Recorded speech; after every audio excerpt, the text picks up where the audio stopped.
Esses dias eu falei, especialmente aqui em João 10, na segurança absoluta daqueles que confiam no bom pastor e que nos dá um caminho livre do ladrão, do lobo, do mercenário, dos destruidores da vida, da fé e da esperança. E Jesus diz que aqueles que o seguem têm uma relação pessoal com ele, aprendem a discernir a voz dele, o que é a palavra dele e o que não é, por isso se defendem dos que chegam com os poderes da fantasia e do engano. Assim, esperamos que você faça parte desses que não se deixam enganar nem ludibriar e nem pagam e sustentam a loucura dos mercenários, dos ladrões e dos lobos.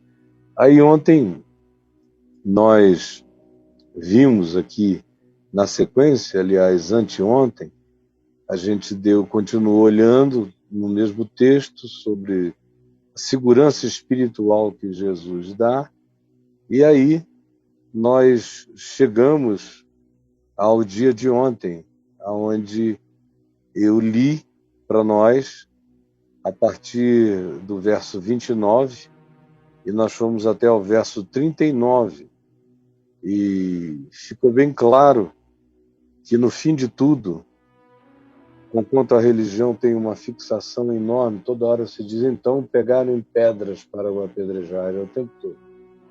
E eu expliquei as variações das pedradas. Ontem e terminei no verso 39, que diz, nesse ponto procuravam outra vez prendê-lo, mas ele se livrou das mãos dele. Ele arrancou aquelas mãos de sobre ele, tirou, abriu, olhou na cara de cada um e passou. E eu falei que uma das coisas mais horrorosas que tem é quando chega esse dia em que Jesus sai tirando você de perto, porque você foi uma pessoa que muitas vezes, tendo sido repreendido, endureceu a cerviz. E aí o risco de que não lhe haja cura é enorme. E hoje nós vamos ler apenas os versos 40 ao 42, que diz novamente, acho interessante esses outra vez, novamente, nesse ponto, que são introduções recorrentes aqui nos evangelhos, especialmente no Evangelho de João, que afirma e enfatiza o que acontece por causa de alguma coisa, o que gera e gera algo que merece ser descrito como uma virada de atitude. Nesse ponto, nessa hora, e agora aqui novamente, é algo recorrente, porque não é algo que aconteça poucas vezes, ao contrário, toda hora Jesus está se retirando. Tem um novamente retirou-se, de vez em quando. Novamente retirou-se.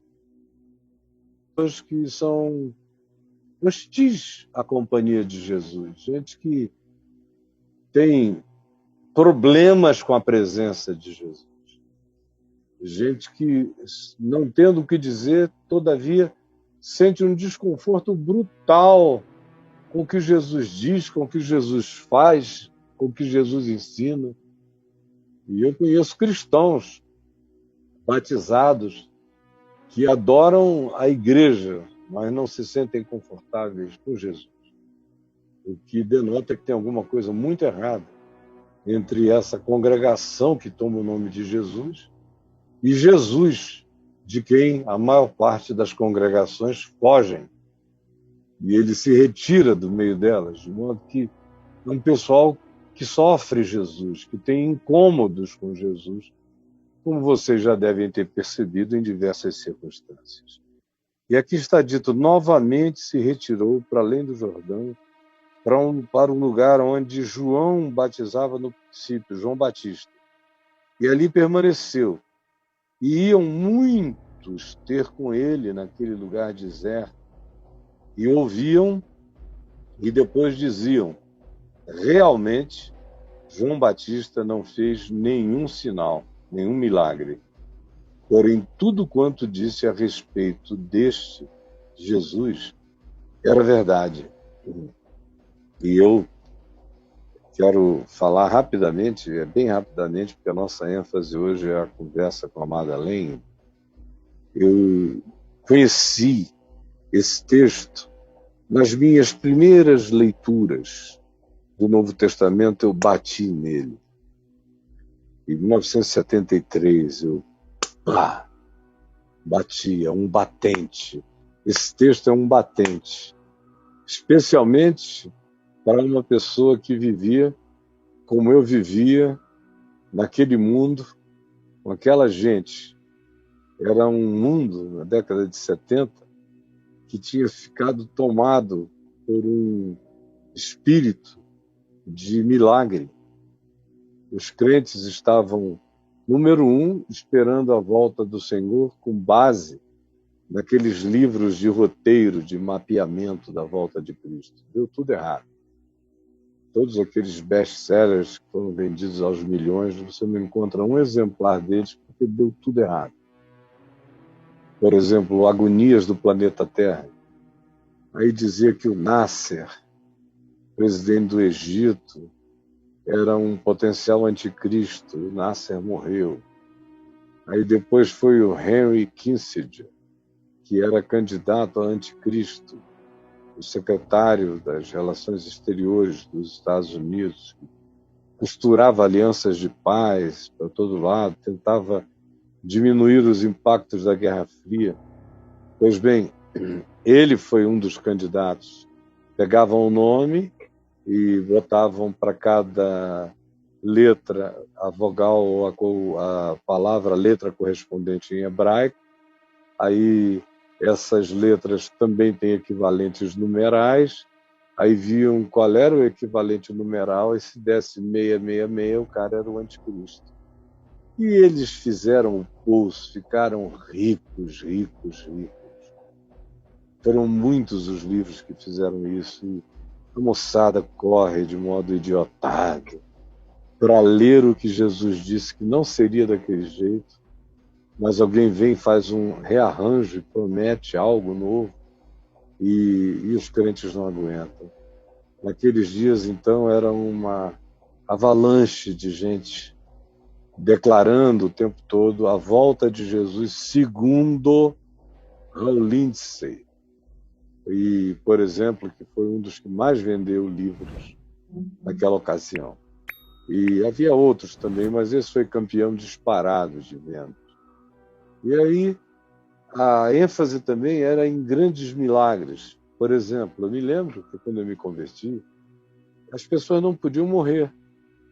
Porque se elas morressem, especialmente quando crentes morriam, outros crentes diziam, vamos lá para esse velório, para esse funeral, vamos entrar pela fé, vamos tomar esse velório pela fé, porque eles não têm fé para verem a ressurreição acontecer. E, meu Deus, quantas histórias trágicas e patéticas de rapazezinhos que entravam naqueles lugares onde havia caixões e mortos sendo velados e chegavam gritando em nome de Jesus, textos de ressurreição, cantavam hinos de ressurreição, andavam em volta do morto horas e horas e horas, dando comandos de ressurreição, e ninguém ressuscitava, e a culpa era da família que não tinha crido. E eles saíam dali falando e até colocando algumas reprimendas amaldiçoadoras sobre a família, porque não tinha tido fé para crer na ressurreição do seu morto. E aí chegou uma hora, um pouco mais adiante desse tempo, em que eu perdi geral a paciência, queridos. Alguns visitavam a minha casa, eu perdi completamente a paciência. E aí, quando eu comecei a vê-los fazer isso, eu digo, não, olha, eu vou desmascarar vocês se vocês fizerem isso. Só aceito que vocês façam isso quando for o pai de vocês, a mãe de vocês, um irmão de vocês, um tio de vocês, uma prima, um primo. Aí podem ir lá na casa de vocês, na família de vocês, exortar a família de vocês e façam isso lá na casa de vocês. Vocês só fazem na casa de outros e de estranhos. Aí, conclusão, acabou a palhaçada. Porque quando se trata de fazer em casa, o pai já diz, para com isso, menino. A mãe já diz, vamos parar com besteira aqui. Respeita a tua avó que está morta. E aí, falei, se for na casa de vocês, se vocês tiverem autoridade para fazer isso lá, então tá bom. Mas ficar escolhendo a casa de quem vocês não conhecem, entrarem arrombando e saírem amaldiçoando, olha, não mais. Não mais. É por isso que eu digo, porque eu sei que o arrependimento nivela todos os seres humanos. É todo mundo chorando, confessando os seus pecados, pedindo graça, perdão e oportunidade, e todos estão na presença de Deus, quando é genuíno, quando é verdadeiro, portanto, todos são nivelados. Todo outeiro é aterrado, todo vale é coberto, e todos ficam no mesmo nível. O arrependimento coloca todos no mesmo plano e irmana todos no mesmo espírito de consciência e quebrantamento. Então, por isso a mensagem de João era a mensagem de arrependimento, porque era a mensagem do nivelamento. Então, chegam a ele arrependidos, soldados, e ele tem uma palavra para cada um deles, tanto quanto meretrizes, pecadores, publicanos, ele tem uma palavra para cada um. Ele só não tem uma palavra para os religiosos fingindo arrependimento, fingindo choro seco. E vêm para João e dizem a João, batiza-nos. E João os chama de raça de víboras. E lhes pergunta, quem vos induziu a fugirdes da ira vindoura? Vão, saiam daqui, vão produzir fruto digno de arrependimento, produzam fruto e não performance, produzam fruto e não teatralidade e não mascaramento, produzam fruto inegável do ser quebrantado, portanto, do ser que experimentou metanoia, que mudou a mente, que teve uma transformação de mente. E então voltem para serem batizados, mas eu sei por que vocês estão aqui. Vocês estão aqui só porque vocês não querem perder a oportunidade histórica de dizerem que vocês foram batizados por mim, portanto, que vocês deram ouvidos à voz profética do tempo. Mas eu sei que para os outros é verdade, mas para vocês essa é só uma elaboração de natureza histórico-teológica que não tem correspondência no verdadeiro arrependimento e na verdadeira mudança de mente, de atitude e de comportamento. Vão primeiro ser transformados. Mas João nunca curou um gafanhotinho. João não abriu os olhos aos cegos. João não purificou leprosos. João não ressuscitou mortos. João não operou milagres. João não multiplicou pães. João não transformou nada em nada. João só transformava seres humanos que chegavam arrependidos diante da mensagem que ele pregava. Esse era o único sinal que João operava. E não era nem ele. Ele trazia a palavra. E por tal palavra sem rodeios, direta, esse era o genuíno papo reto, o que João trazia. E provocava instigamentos cheios de conversão, de arrependimento e de regeneração no coração daqueles que o ouviam. Por isso o procuravam para que fossem batizados por ele no Rio Jordão, mas ele propriamente nunca fez nenhum sinal. E eu tropecei nesse texto aí por setembro, outubro de 1973, e ele saltou da página, grandioso e poderoso para mim. Realmente, João não fez nenhum sinal. Porém, esse porém, não fez nenhum sinal, mas, porém, ou todavia, tudo quanto ele disse a respeito de Jesus era verdade.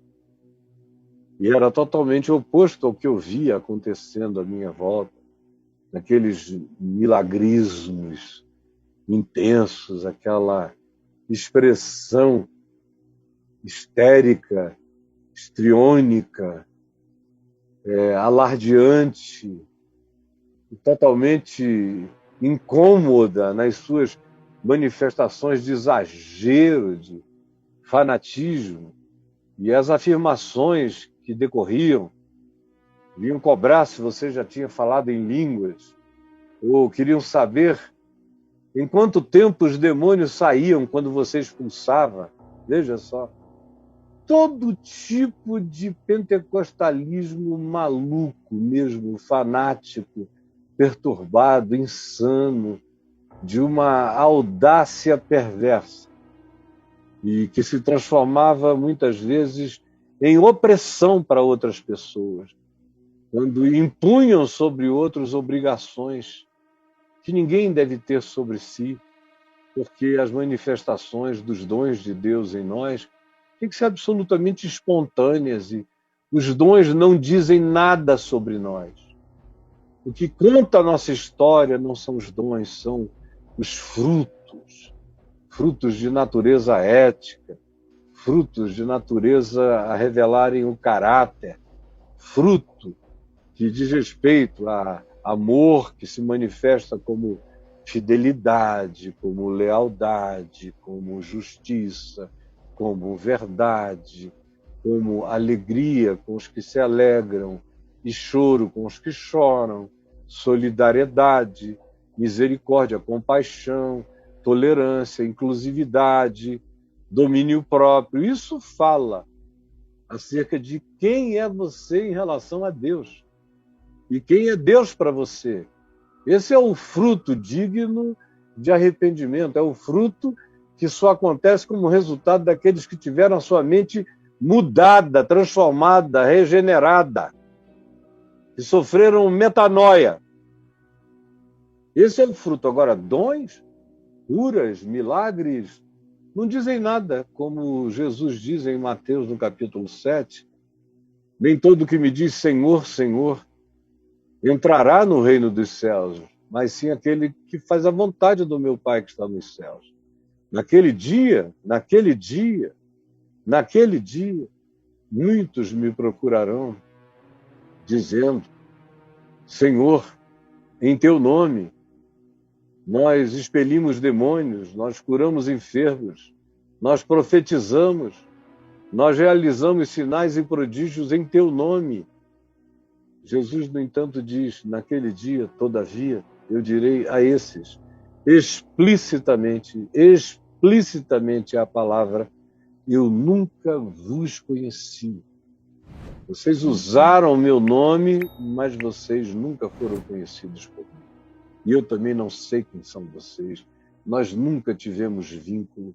Vocês fizeram apenas anúncios usando o meu nome, asseverando o meu poder, e houve pessoas simples de coração que creram, e porque creram foram atingidas, mas isso passou por sobre vocês.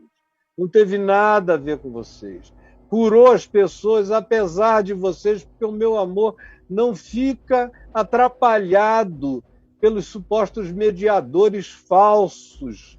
Eu passo por cima e curo os indivíduos e fico sem saber quem foram os supostos milagreiros, que nunca largaram a iniquidade, a mentira, a injustiça, o engano, a hipocrisia, a maldade, a busca do lucro, o interesse pervertido, que era tudo que definiu, marcou, caracterizou a existência de vocês, e eu não tenho nada a ver assim, não sei quem vocês são, e usar o meu nome não me sequestra.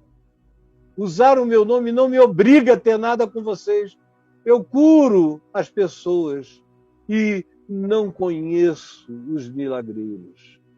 João, todavia, nunca fez nenhum milagre, mas tudo quanto ele disse acerca de Jesus era verdade.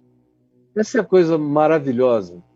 É maravilhoso quando você pode operar alguns milagres, quando você vê que a sua expressão de fé sincera e simples e em relação a outros, praticar dessa fé com amor, com misericórdia, com compaixão, trouxe saúde plena a alguém, ou a alguns, ou a muitos.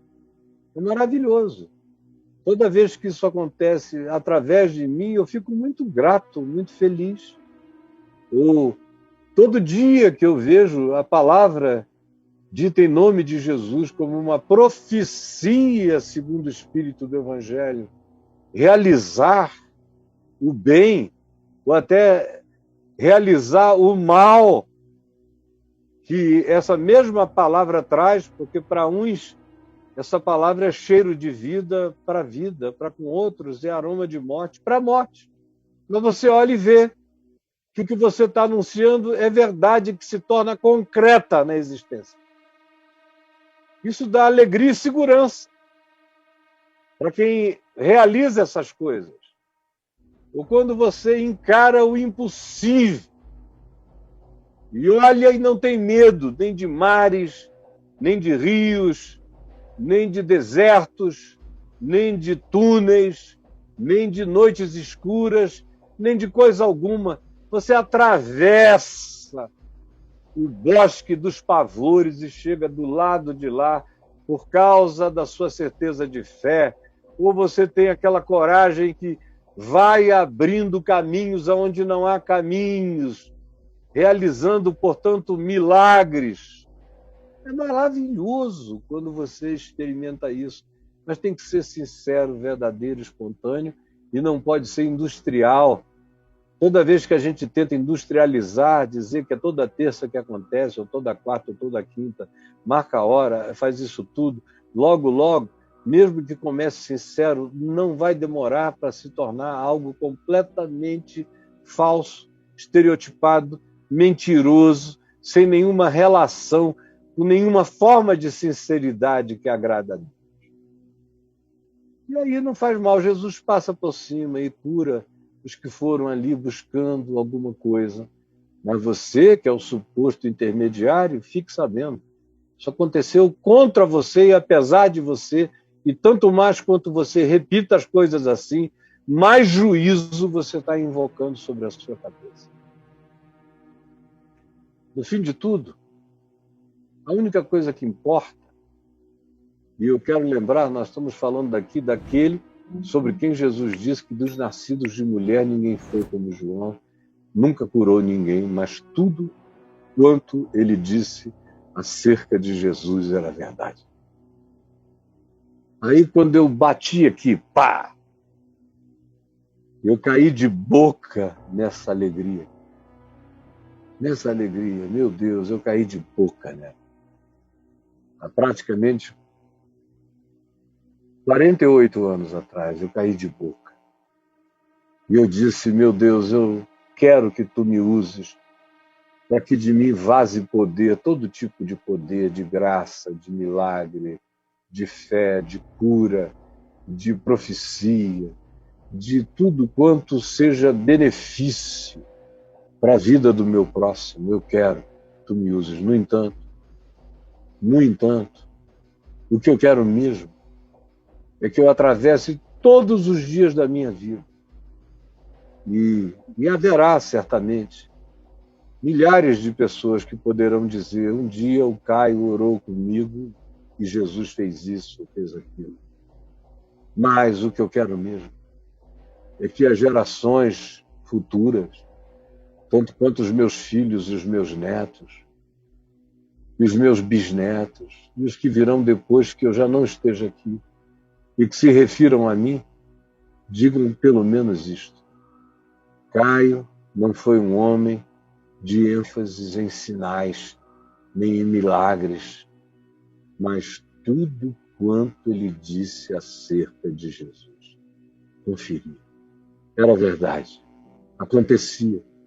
Todas as promessas do Evangelho que ele ensinou e nos ensinou a nos apropriarmos delas pela fé, eram verdadeiras, eram realizáveis, eram promessas que se manifestavam concretas, eram praticáveis pela fé, e o fruto que produziam era de natureza eterna, e as transformações eram regenerantes, e houve milhões de pessoas que se arrependeram, que tiveram pensamento, mudança de conceito, que converteram seus preconceitos à verdade do amor de Deus e praticaram isso com a humildade dos que foram regenerados, com a gratidão dos transformados. É isso que eu quero.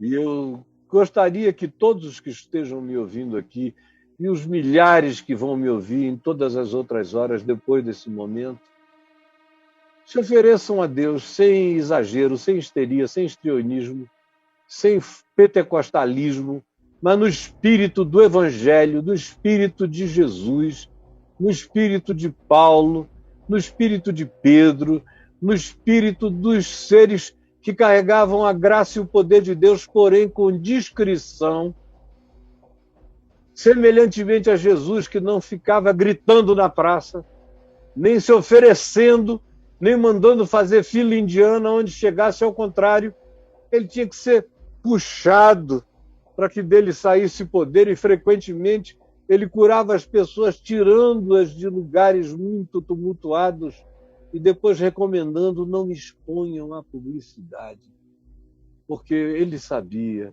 que os milagres podem facilmente falsificar o nosso entendimento. É o Evangelho puro e simples, como palavra crida e praticada e obedecida, porque Paulo diz, escrevendo aos Romanos, que o Evangelho nos foi dado para a prática da obediência em fé. Da obediência em fé. Ou seja, é algo que precisa ser praticado. Se essa fé não for praticada, ela é morta. Se ela não for obedecida, ela é morta. Porque a fé sem obediência, sem prática, sem obras, sem fruto, é morta. Então, sobretudo, o grande milagre da fé é que em mim se manifestem os frutos de caráter, de ética, de saúde mental, espiritual, de alinhamento mental, emocional, sentimental, tudo sob a mesma alegria de amor quebrantado, focado em Jesus e no Evangelho, como era o caso de João, que tinha essa alegria e dizia: eis o Cordeiro de Deus que tira o pecado do mundo. Eu já ouvi a voz dele, agora convém que ele cresça e que eu diminua, convém que ele cresça e que eu diminua. Eu oro para que dentre os que me ouvem e assistem haja esse milagre de maturidade e muita gente se oferecendo para a plenitude de Deus em tudo, e que Deus realize através de vocês milagres, prodígios, maravilhas, mas só o faça se vocês forem Joões Batistas, seres cujo privilégio grande e maior é passarem pela vida sem lorota, cantada em nome de Deus. Gente que não precisa nem fazer milagres, mas acerca de quem se diga: tudo quanto ele, tudo quanto ela disseram sobre Jesus era verdade. Foram pessoas que não falsificaram o Evangelho, que não deformaram Jesus, que descreveram Jesus com a beleza fascinante dele e que se alegraram com a alegria de tudo que o Evangelho produzia e nunca quiseram ficar entre Jesus e as pessoas, mas sempre disseram para as pessoas virem a Jesus. E tudo quanto elas disseram que em Jesus havia era verificavelmente verdadeiro pela fé. Era algo em relação ao que se podia apropriar botar no coração e praticar na vida.